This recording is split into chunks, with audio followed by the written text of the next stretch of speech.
Bangunlah hai jiwaku, bangunlah hai gambus dan kecapi. Aku mau membangunkan fajar. Shalom, selamat pagi, selamat berjumpa kembali dalam Renungan Embun Pagi bersama dengan Kota Daud Ministry. Pada hari ini kita akan merenungkan tentang kesatuan hati dalam iman kita sebagai orang percaya.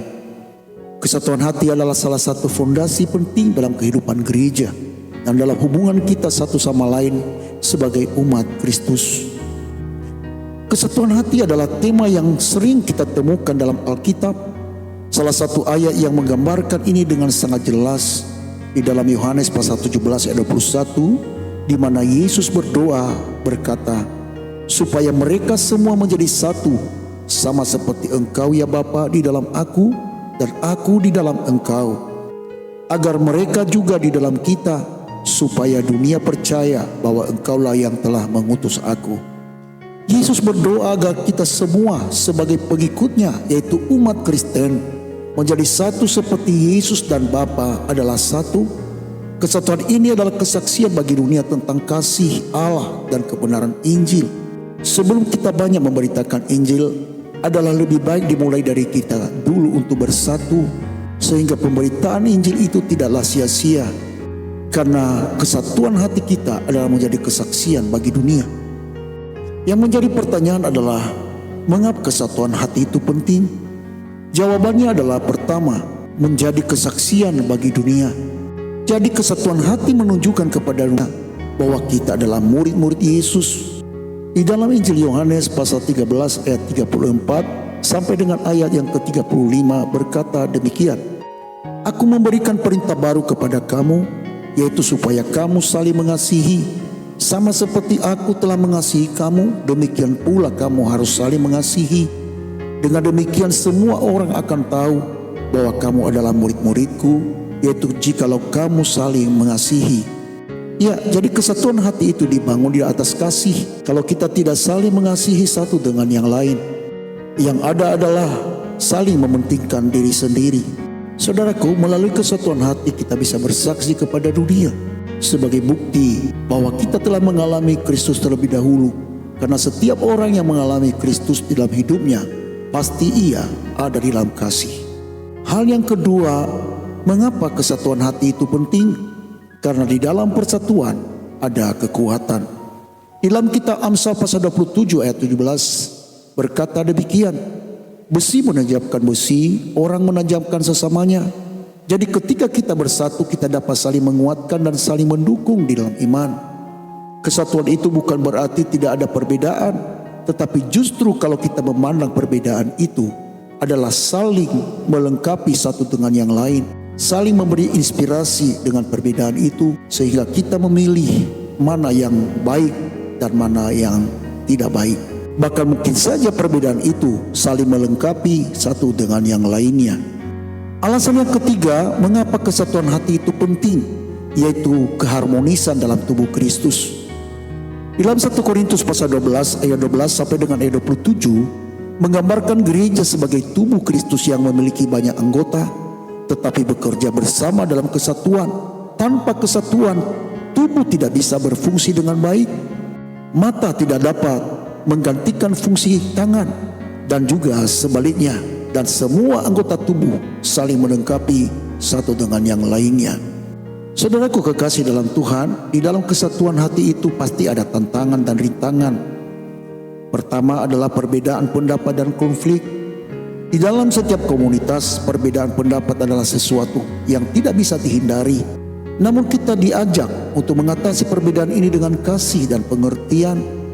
Kasih dan pengertian ini adalah kunci awal daripada kesatuan hati. Tantangan berikutnya adalah ego dan kesombongan. Kadang-kadang ego dan kesombongan bisa menjadi penghalang untuk mencapai kesatuan. Di dalam Filipi pasal 2 ayat 3 sampai dengan ayat 4, Rasul Paulus mengingatkan kita dengan tidak mencari kepentingan sendiri atau puji-pujian yang sia-sia. Sebaliknya dengan rendah hati, yang seorang menganggap yang lain lebih utama daripada dirinya sendiri. Jadi pesan Rasul Paulus ini mengingatkan kita agar kita memiliki pikiran dan perasaan yang terdapat di dalam Kristus Yesus. Tantangan berikutnya adalah kurangnya komunikasi. Kesalahpahaman sering terjadi karena kurangnya komunikasi yang baik. Oleh karena itu kita perlu berusaha untuk mendengarkan dan berbicara dengan kasih. Komunikasi ini sangat penting untuk membangun hubungan sehingga kita bisa saling memahami dan mengerti satu dengan yang lain. Komunikasi yang kurang baik akan membuat keretakan di dalam suatu komunitas, bahkan di dalam keluarga. Maka untuk itu belajarlah berkomunikasi dengan baik sesuai dengan kesopanan budaya di mana kita ada, dan juga perkataan yang lemah lembut dan saling membangun. Saudaraku yang kekasih, pertanyaan berikutnya adalah bagaimana cara kita membangun kesatuan hati di dalam komunitas kekristenan. Doa dan pujian bersama mempererat hubungan kita dengan Tuhan dan juga satu sama lain. Setiap kita yang selalu berdoa dan memuji Tuhan, pasti akan terjadi pemulihan kerohanian kita sehingga kita semakin dewasa di dalam iman. Cara membangun kesatuan hati berikutnya adalah pelayanan bersama.